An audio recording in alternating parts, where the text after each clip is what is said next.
ऊंचे हैं नीचे हैं पर्वत मगर हिमालय अपना देख रहा है अब भी बढ़ते जाने का ही सपना।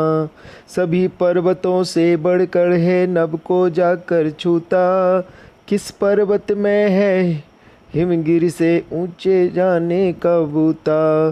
सूरज धरती से भी पहले इसको है चमकाता। चंदा भी इस पर ही किरणें पहले है बिखराता।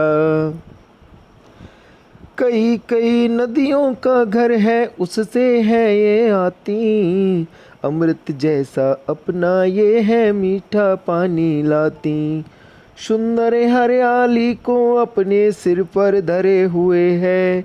जाने कितने गुण पर्वत अपने में भरे हुए हैं।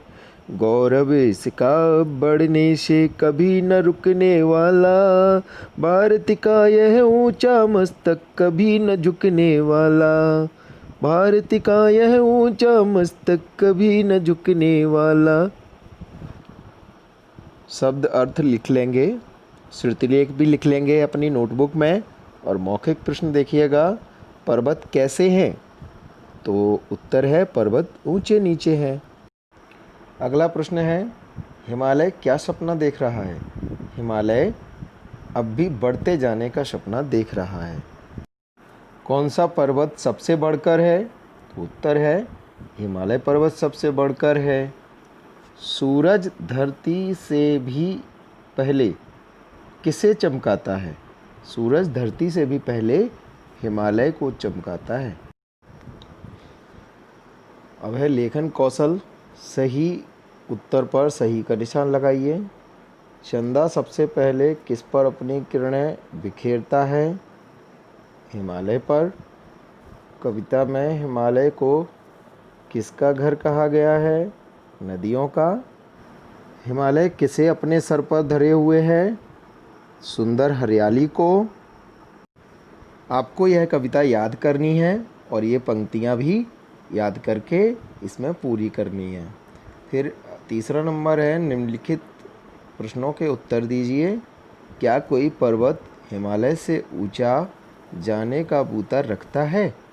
नहीं, कोई भी पर्वत हिमालय से ऊंचा जाने का बूता नहीं रखता है। हिमालय से निकलने वाली नदियाँ कैसा पानी लाती हैं? हिमालय से निकलने वाली नदियाँ अमृत जैसा पानी लाती हैं। अगला नंबर प्रश्न है, पर्वत के किन किन गुणों का बखान कवि ने कविता में किया है? कवि ने कविता में पर्वत की ऊंचाई का, सबसे ऊंचा होने का वर्णन किया है। इस पर चंदा और सूरज की किरणें सबसे पहले पड़ती हैं, इसका वर्णन किया है। हिमालय पर्वत से कई सारी नदियाँ निकलती हैं, इसका वर्णन किया है।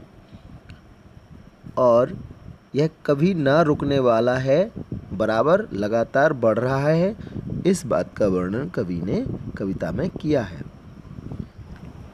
हिमालय को भारत का ऊंचा मस्तक क्यों कहा गया है?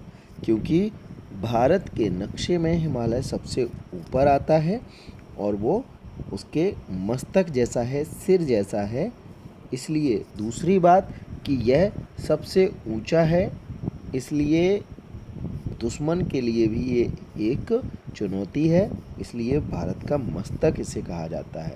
सबसे पहले इसी पर सूरज की किरणें पड़ती हैं। अब हम भाषा कौशल पर आते हैं। भाववाचक संज्ञा की परिभाषा आप अपनी नोटबुक में भी लिखेंगे, उदाहरण भी लिखेंगे।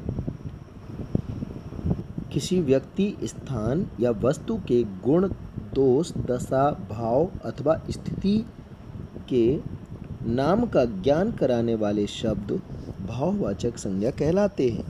जैसे सुंदरता, किसी की सुंदरता को दिखाने के लिए सुंदरता शब्द, खुशी, मिठास, बीमारी आदि। विशेष बात यह है कि भाववाचक संज्ञा को हम छू या देख नहीं सकते, केवल महसूस कर सकते हैं। आपको यह परिभाषा समझनी है, याद रखनी है। आगे है, नीचे दिए गए शब्दों में भाववाचक संज्ञा पर गोला लगाइए। विशालता भाववाचक संज्ञा है। सुंदर भाववाचक संज्ञा है। हरियाली भी भाववाचक संज्ञा है। नदी नहीं है, हिमालय भी नहीं है। मिठास भाववाचक संज्ञा है। ऊंचा नहीं है। बचपन भी भाववाचक संज्ञा है। एकता भाववाचक संज्ञा है। बुढ़ापा भी भाववाचक संज्ञा है। समान तुक वाले शब्दों की सही जगह लिखिए। आपको समान तुक वाले शब्द एक साथ लिख देने हैं जोड़े बना के। अगला 3 नंबर है, निम्न शब्दों के विलोम शब्द लिखिए। ऊंचा का हो जाएगा नीचा, अपना का पराया, बढ़ना का घटना, अमृत का विष, गुण का दोष, मीठा का कड़वा, धरती का आसमान, सुंदर का बदसूरत। चौथा नंबर है, निम्न शब्दों के पर्यायवाची शब्दों में से छांटकर लिखिए। पर्यायवाची शब्द लिखने हैं इनके। तो गगन, जल, सोम, पहाड़, चंद्रमा, तटनी, ग्रह, सम्मान, इनमें से पर्वत का गिरी और पहाड़, नभ का आकाश और गगन, चंद्रमा का राकेश और चंद्रमा, नदी का सरिता तटनी, घर का आलय और ग्रह, पानी का नीर और जल, गौरव का मान और सम्मान, अमृत का सुधा और सोम। 5वां नंबर है, नीचे दिए गए शब्दों के वर्ण विच्छेद कीजिए जैसे करके दिखाया गया है। माँ, उस पर बड़ी ई की मात्रा है तो बड़ी ई प्लस ठ प्लस बड़ा आ। इस तरह से आपको इन सभी शब्दों के वर्ण विच्छेद कर देने हैं। आप कर लेंगे। रचनात्मक कौशल में आपको ये प्रोजेक्ट वर्क करना है। इंटरनेट से पता करके एक सूची बनाइए कि हिमालय से कौन कौन सी नदियाँ निकलती हैं। ज़रूर आपको अपनी नोटबुक में ये करना है। दूसरा है, हिमालय पर्वत पर आधारित कोई अन्य कविता खोजकर